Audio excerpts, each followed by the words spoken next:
After the end of World War II, the world was split into two, East and West. This marked the beginning of the era called the Cold War.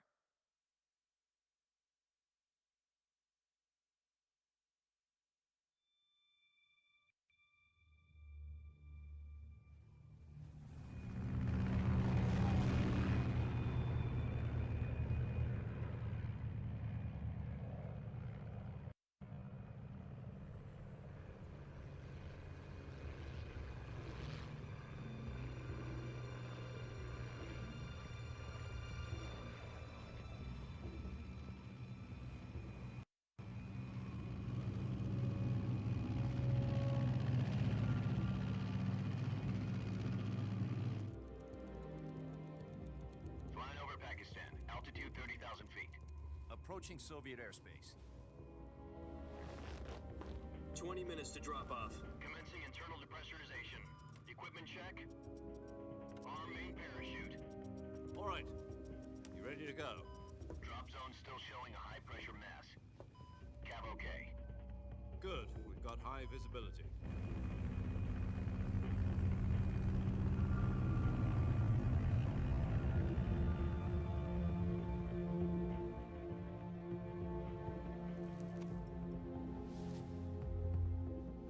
Put out that cigar. Connecting oxygen hose to interior connector. Put on your mask.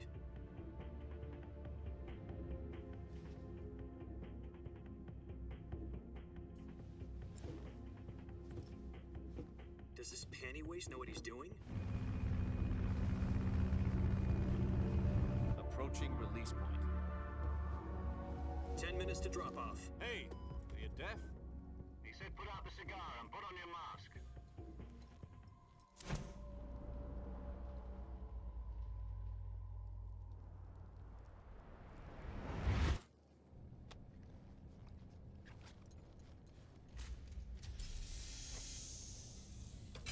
Depressurization complete. Checking oxygen supply. 6 minutes to drop off. Opening rear hatch.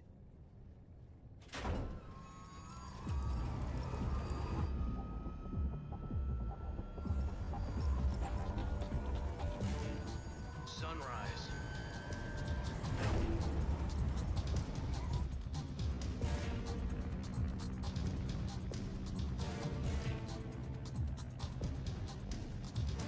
External temperature minus 46 degrees Celsius. 2 minutes to drop off.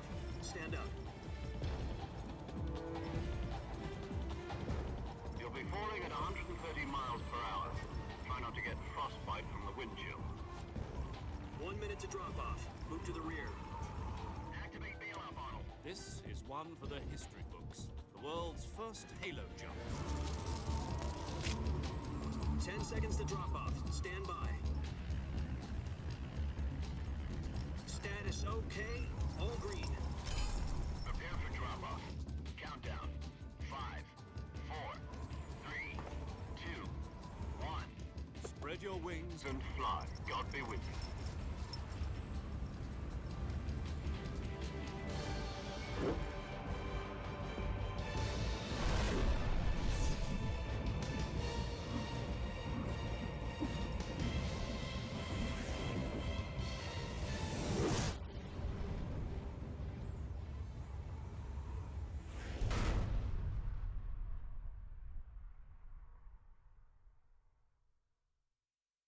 Jack, I've got some important news.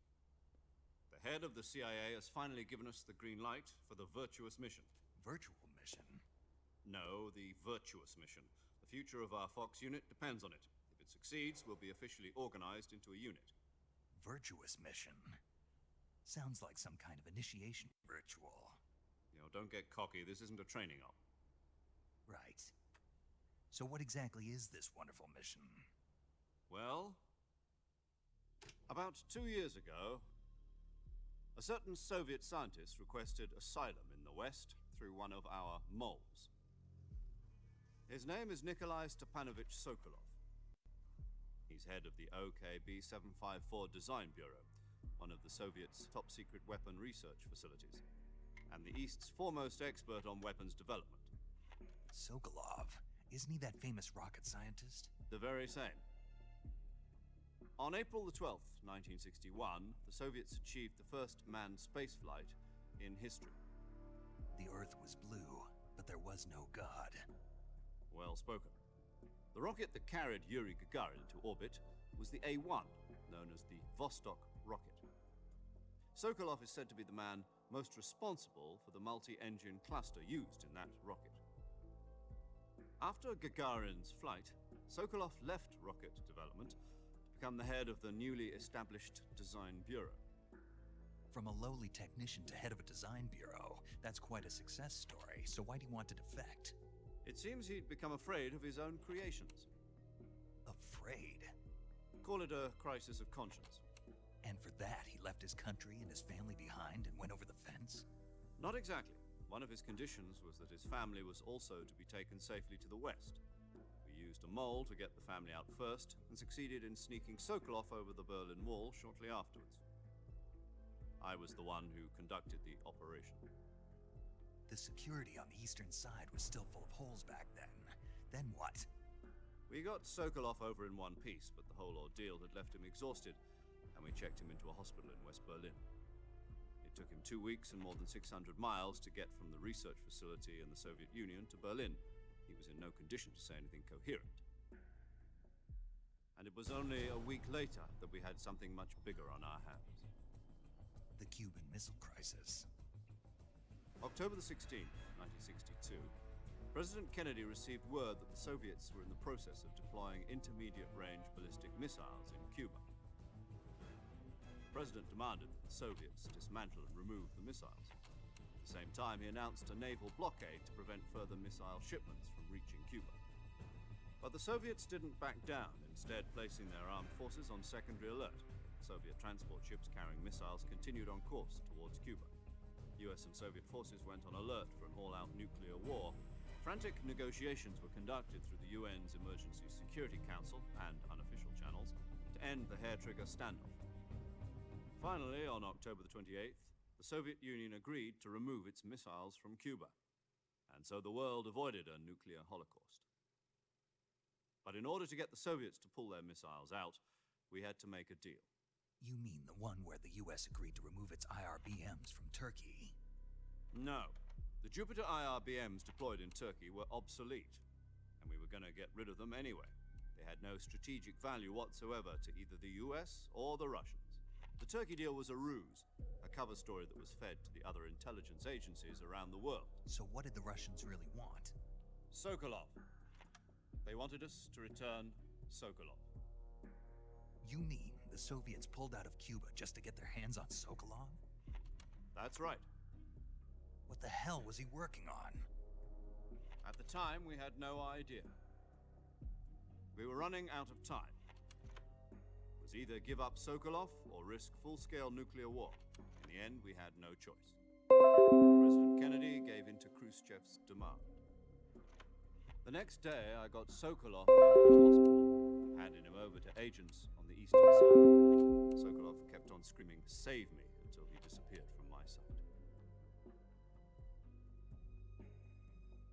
Then a month ago, we received some new information from one of our moles. About Sokolov? Yes. He was taken back to the research facility and forced to continue working on the weapon in question under KGB supervision. What's more, it's on the verge of completion. So what kind of weapon is it? Something to do with space rockets? No, missiles. Same technology. I guess you're right. We don't know the details, but it appears to be a new kind of nuclear device. For half a year now, the Soviets have been conducting frequent nuclear tests at Semipalatinsk. Something to do with the weapon, I assume. We're talking about a secret weapon so big that Khrushchev was ready to pull out of Cuba to get it back. Is Sokolov still in the facility? No. According to our intelligence, he's in Selinoyarsk, a place in the mountains about 3 miles to the west that's known as the Virgin Cliffs. The Virgin Cliffs. Nice name for a virtuous mission. They moved him there just recently. Why? Apparently, they're conducting a field test of the weapon, but it's our best chance to get him back. This mission would never have been possible if he was still in the research facility. This is our last chance. Sokolov must have known that too when he contacted us.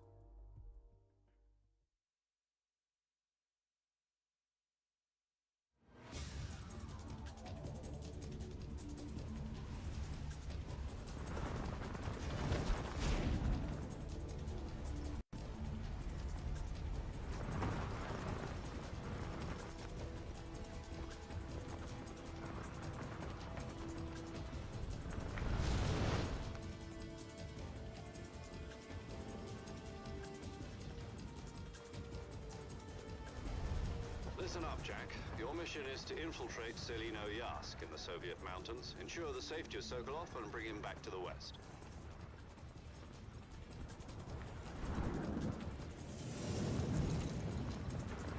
If we don't get Sokolov back before that weapon is complete, we'll be facing a major crisis.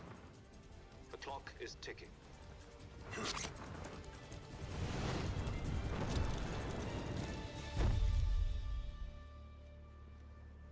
Once we've confirmed the rescue of Sokolov, stand by at the recovery point. A recovery balloon will be dropped at that point. Helium will be pumped into the balloon to inflate it. The process takes about 20 minutes. Once it's complete, the gunship's arm will latch onto the balloon and pull it up.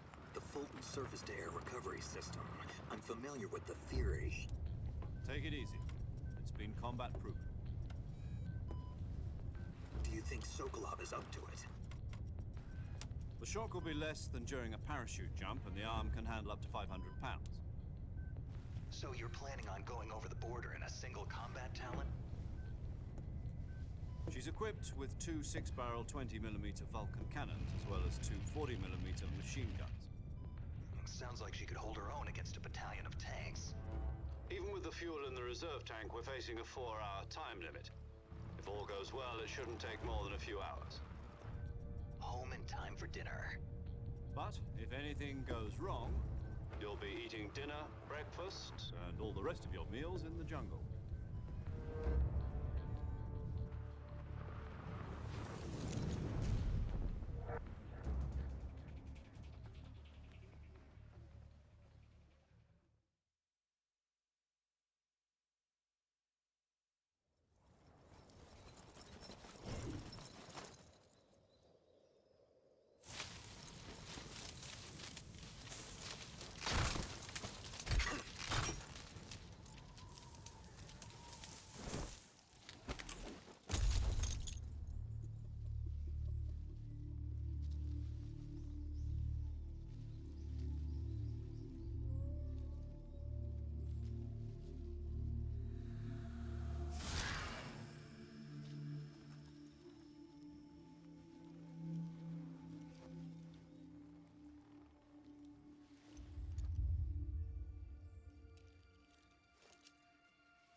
Do you copy?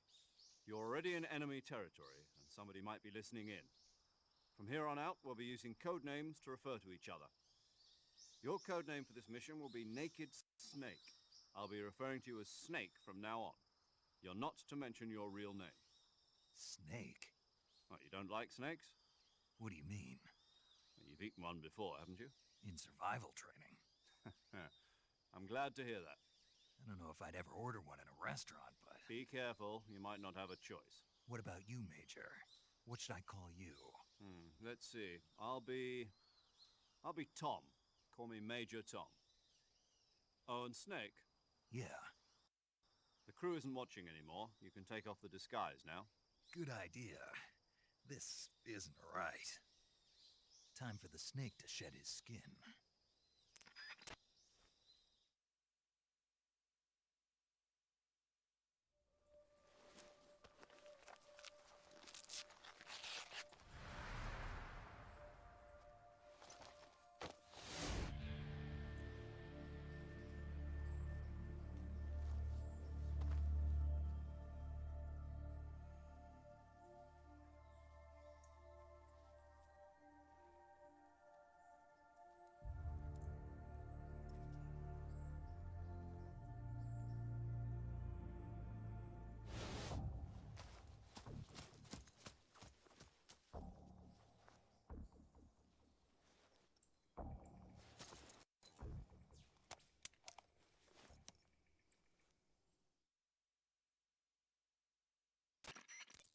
hear me, Major Tom.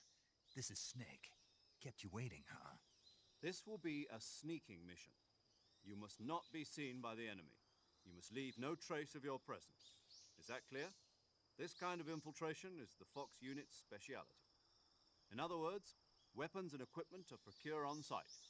That goes for food as well. You're completely naked, just as your name implies. Great. Now I see why you asked me if I like snakes. I suppose calling me Snake was your idea of a joke, too. No, there's a good reason for that. I'll tell you later when the time is right. Gotcha. Getting back to the subject, how exactly am I supposed to feed myself? You've been issued a knife and a tranquilizer gun. Use them to hunt for food. You'll also find some medical supplies in your backpack. Yeah, about the backpack. I lost it in a tree on the way down. I see. Well, you'd better go back and get it then. You know where it is? No problem. I can see it from here. It's stuck on a branch. To climb a tree, stand in front of a tree that's covered in ivy and press the action button. I'll be monitoring your progress over the radio. We can't risk violating Soviet airspace, but I'll be in the gunship. My frequency is 140.85. I'll give you a call if I need to talk to you. If you need to talk to me, use the send function. Okay, Snake, go get your backpack.